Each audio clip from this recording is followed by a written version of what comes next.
Okay. Hi. What we have here is a box originally got from Scholastic Graphix. Reached out to them back when I was working at the bookstore when they were first starting. Ooh, I want to say 1996. No. Excuse me, 2005.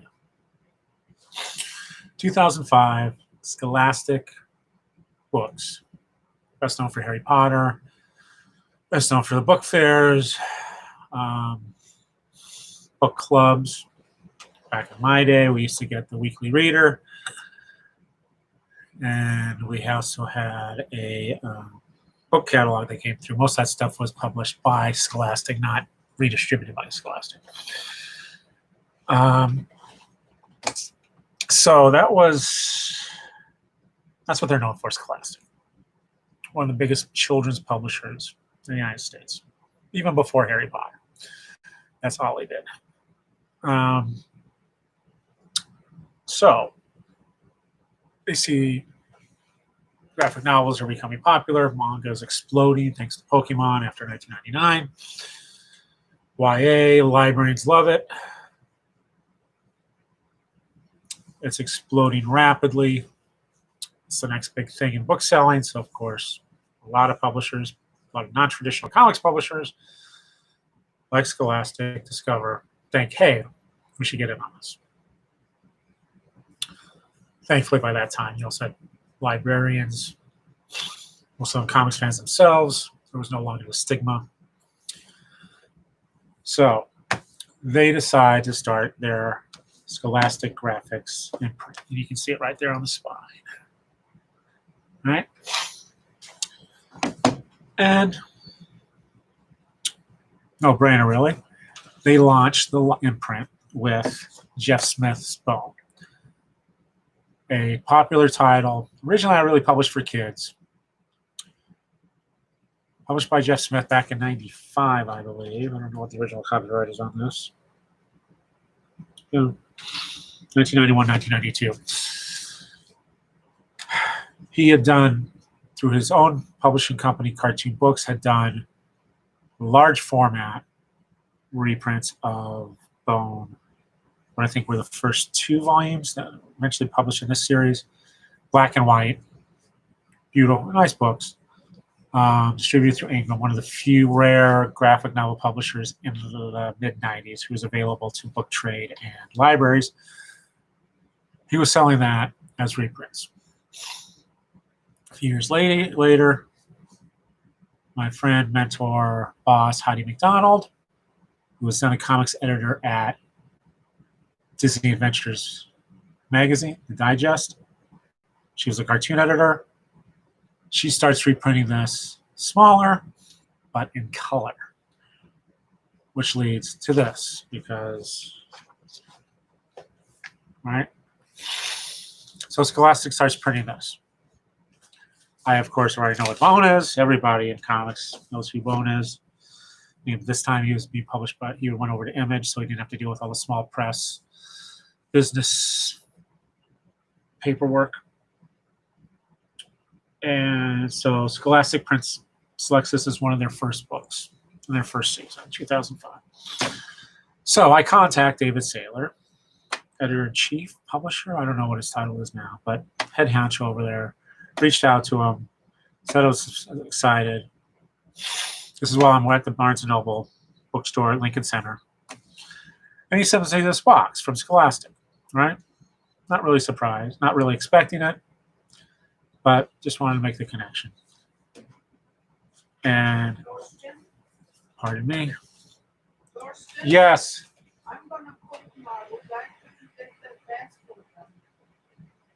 Okay.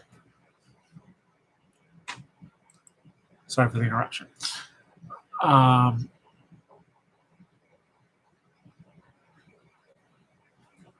So anyway, I get this box. Yeah, right. Not a huge box, not that heavy. But it arrives at the bookstore, which is unusual. I usually don't get mail. I got mail at the bookstore, but they sent it to me, which was nice. Nice. So I open it up, and I'm surprised because again, well, it's bigger. It's bigger than a book. This book's in there, of course, which is nice. I own all the hardcovers, all the color editions of this. 9 volumes. But there's more. As part of their promotional, I think what has happened at this point, excuse me.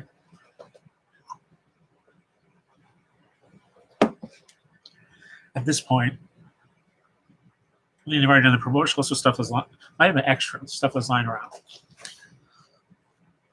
But they had done blind boxes. That.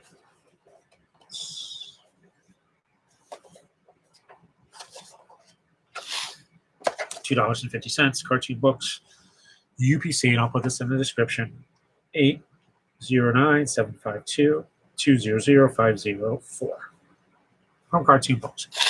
Blind boxes. I think they were all, I think they themselves had opened up all of them. Excuse me. Technical difficulties.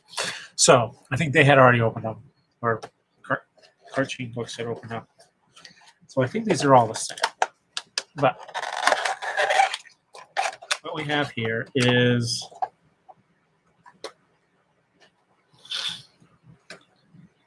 Bone himself with his rock. And on the back there you see nice lettering.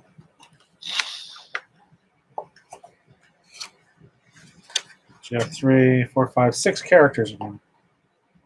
The 3 Bones. Lucius, I believe his name is, the bartender. Who, believe it or not, is not really a bartender. It's not. It's not. That's a secret identity. We have a rat creature and one of the guards. Let's go through all these just to make sure. Oh no! Hey, okay. So here we see. I think that's Lucius.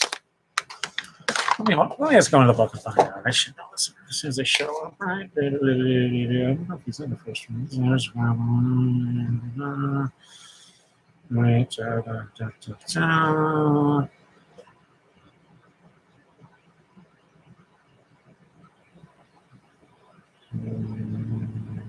Okay, here we go.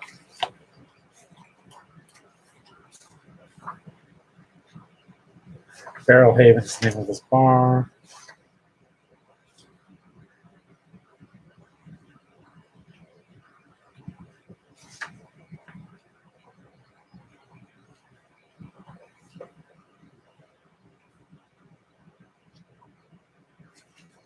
Anyway.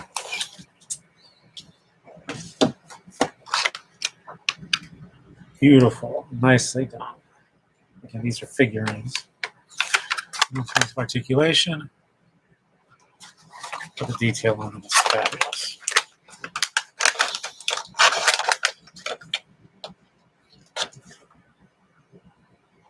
(2001) when these were done. 2001. So they were lying around, I guess, 4 years. What do we got here? Let's see this one. Again, not an instant box. This is a rat creature. Stupid rat creatures. Okay. That's what it looks like.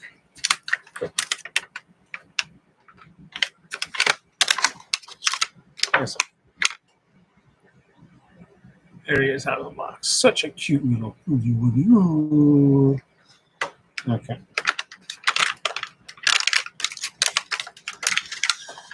I wonder if anybody's ever cosplayed him. Cosplay the stupid rat creature. It's kind of a furry, but it's not.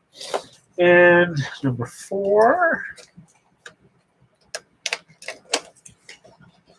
is Phony Ball. Whoa. Again, he's got his own rock.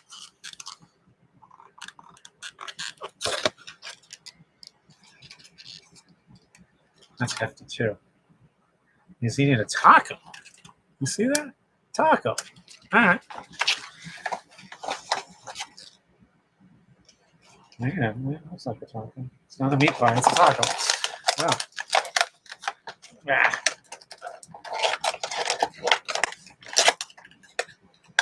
So, and then still sealed. Notepads. Full color, spring 2005.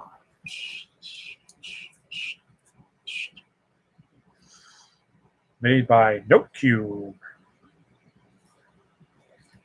And there's the top, right? Or graphics. So it's a general. I don't think they're sticky. I think it's just a notepad. And then, these de resistance.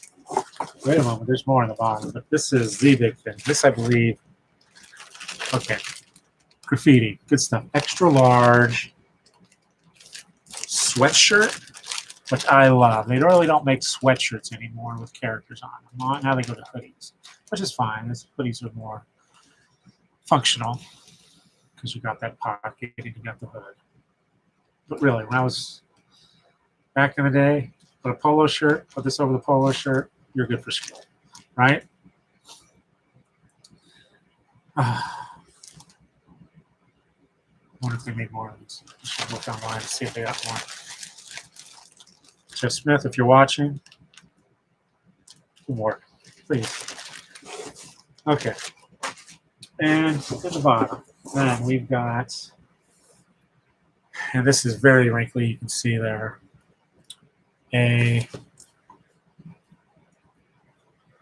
actually it's backwards, isn't it? So if I put it right side up, you can read it. Yeah, see? To me, this would be backwards, but this is a window clean. Look for bone inside. Yep. Again, this was promotional stuff, so this is probably worth lots of stuff. Lots of money. Here we have full perforated bookmarks. And on the back of each of those thinkers, you have a nice little biography of each.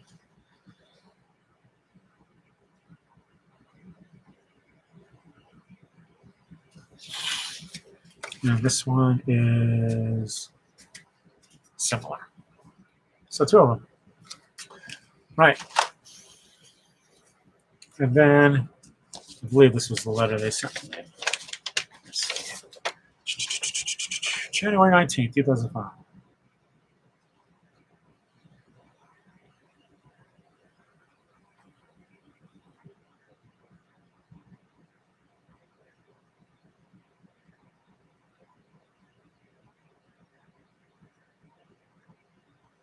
Jim Conlon, National Account Manager. Nice letter from him. Is there a Strathmore? Writing, 25% cotton. Yeah.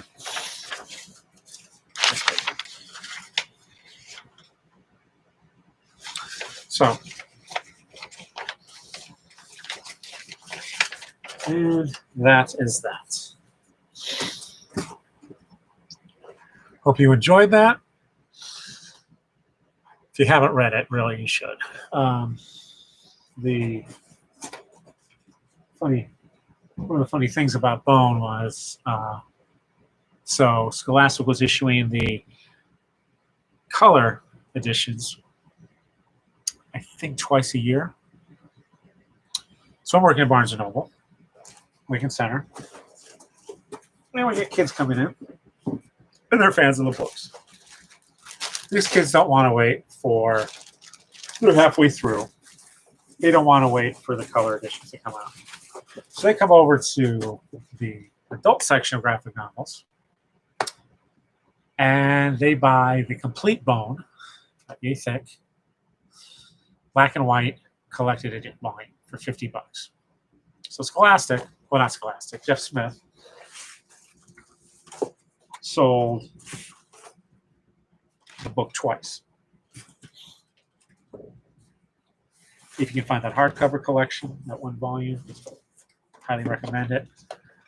Again, Jeff Smith or anyone at Scholastic, what I would like to see, because you actually mentioned it, you planned, the original book is actually a trilogy.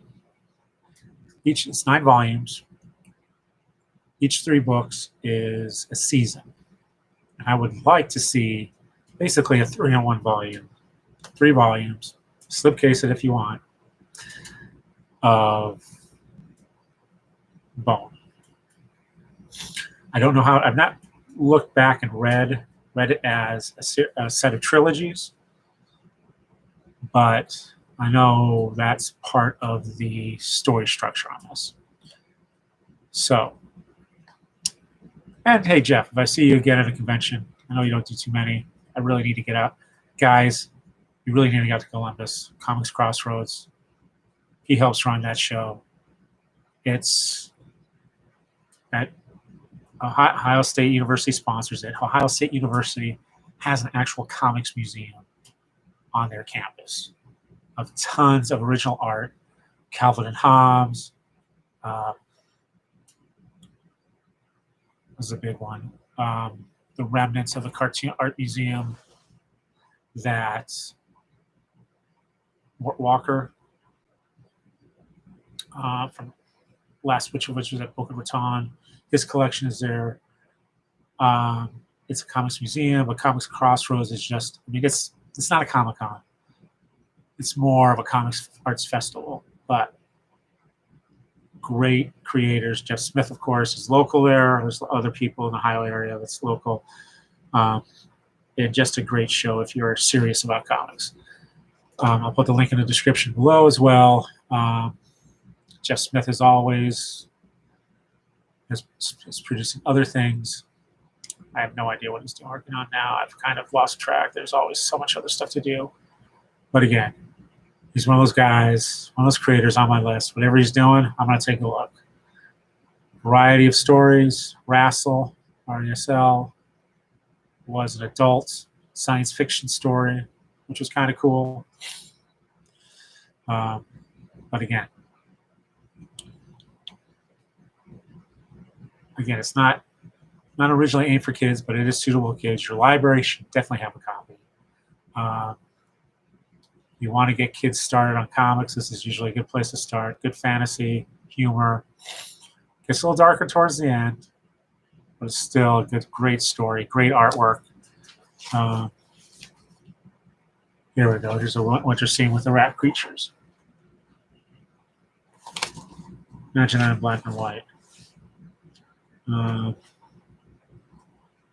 lot of earth tones in this first book.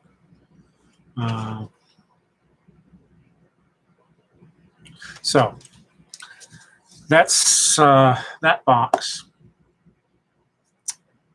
Good stuff. A little bit of a surprise there. I forgot about that sweatshirt. So thanks for watching. Hope to see you guys soon. And I hope you'll see me soon. Bye now.